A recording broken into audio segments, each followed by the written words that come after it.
Hello, hi everybody, BB here with another little tutorial, and I am back working in my little vintage warm-up journal. This is the perfect size to get me in the zone quickly.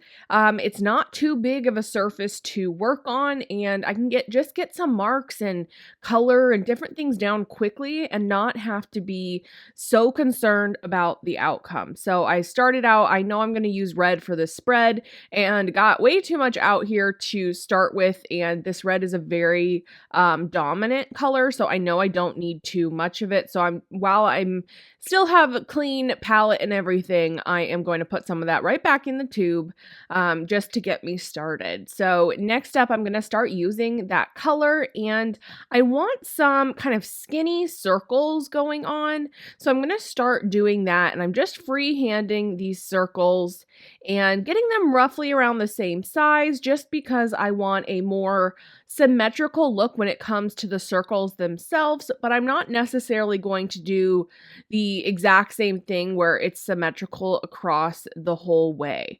I definitely want some of these circles to go off of the edges because I think that is one of the best ways when you're working small to make things not feel so tight and compact. Getting things to go off of the edges as if it was like you tore it down or different things like that. Like when I do really busy master sheets, I love the look once you tear it down because it's so unexpected. Our minds don't really do it naturally where they're really big items on small pieces of paper. So I did dry that just a little bit because I didn't want the white gesso now that I'm adding to blend or mix with the red that's on the page. And so I'm just doing a little bit. I wanted to put those red marks down first, and that's not always the way I would think. A lot of times I would come back in with marks like that, but I want to build up fast some of those layers. So a really great way to do that is think about different transparencies and seeing through to different layers that you've done previously. So I have that bold red color underneath and came in with some white gesso. My intention was not to totally cover it all. And now I'm going to dry that again. I did add a little bit of pencil scribbles while it was drying. And this kind of cut away some of that white gesso indentation, but also drew over it since it was partially dried. Next, I came in with my Stabilo Woody, adding in some bolder black marks.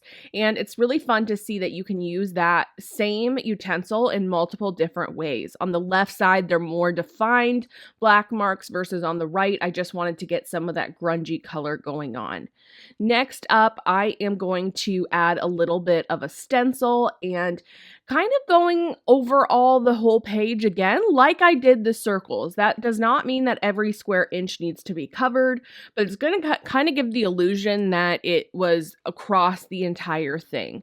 I try to link all the supplies that I use down in the description below, so if you're ever curious what I'm using, I do try to list those. This is definitely one of my favorite stencils that I have, and it's just a really great design. You can use just in small pieces or the whole thing, whatever works for you. So next up, I want to add some texture onto this piece. I had this little offcut from a jelly print that I really liked and was just in my stash. I had done some machine stitching around it, and sometimes it's really nice to have those pieces pre-made so that you can pull them for a journal like this. I don't have to go digging around all of my papers to try to find something because in reality, I know myself, I wouldn't actually go and find that piece, even sometimes in my small scraps collage bin, although that's more common for me than going and digging through all of my papers at once.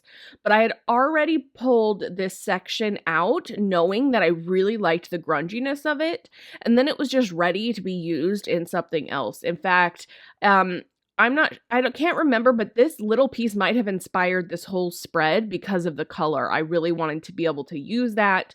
Red isn't something that I always go to in my work. It is quite dominant, but I love it with bold black and whites, and so I do try to use it Sometimes. So I think this one might have been a little bit of an inspiration for me. So I do have that machine stitching around the outside of this little scrap, but I wanted to come back in, add even more dimension with a little bit of simple hand stitching. My number one secret, not so well kept secret, is the stitching that I add almost all the time is very simple, straight stitches. It's just how you apply it and build up those layers that makes the interest. Yes, fancy stitches are fun, but often I don't have the patience for them, and I find that I like the look of the simplicity of straight stitches and just applying it in different ways. One of my little tips here is I am poking my holes from the front to the back so that the paper indents towards the back rather than showing on the front. So kind of poking that hole and then coming back and threading it through.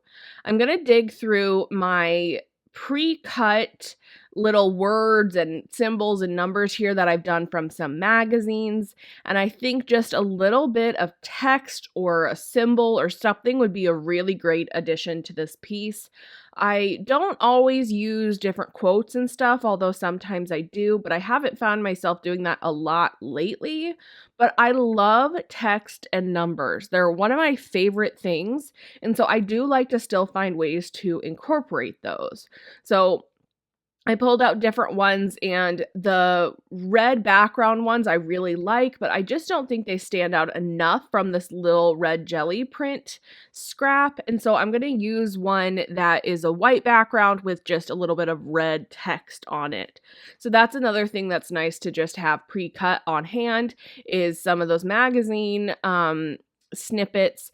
Like right now, when I'm in the zone, I wouldn't go search through a magazine to find something. If that is your style and you like that search and that hunt while you're working, that's great. It's all about finding what's going to work for you. And what works for me may not be the best fit for you. So always keep that in mind. It's so easy to compare ourselves to others, but in the end, you have to find what works for you and for your art practice. Otherwise, it's not sustainable.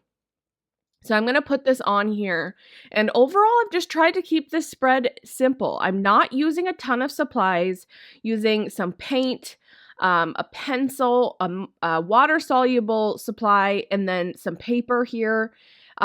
Sometimes simple is the best answer. If we get too complicated, it ends up becoming too much of a process, especially when I'm thinking of a little warm-up journal like this. My intention is to get myself playing faster, quickly, to get myself in that flow zone faster, because otherwise it's really easy to start overthinking and hawing around and not actually getting any art created. So this little journal has been really great for me to just actually get playing a little bit more. So I am tacking this down. I did experiment a little bit with different placements of where I wanted that. In the end, I'm coming back to that original place I had kind of seen it for. And just like that, we are finished up. That was a very quick, easy spread for me to do. And I don't know about you, but I'm feeling totally inspired now. So I hope that you take the chance to go play. Thank you so much for joining me and for watching. And I'll see you again next week. Have a good one.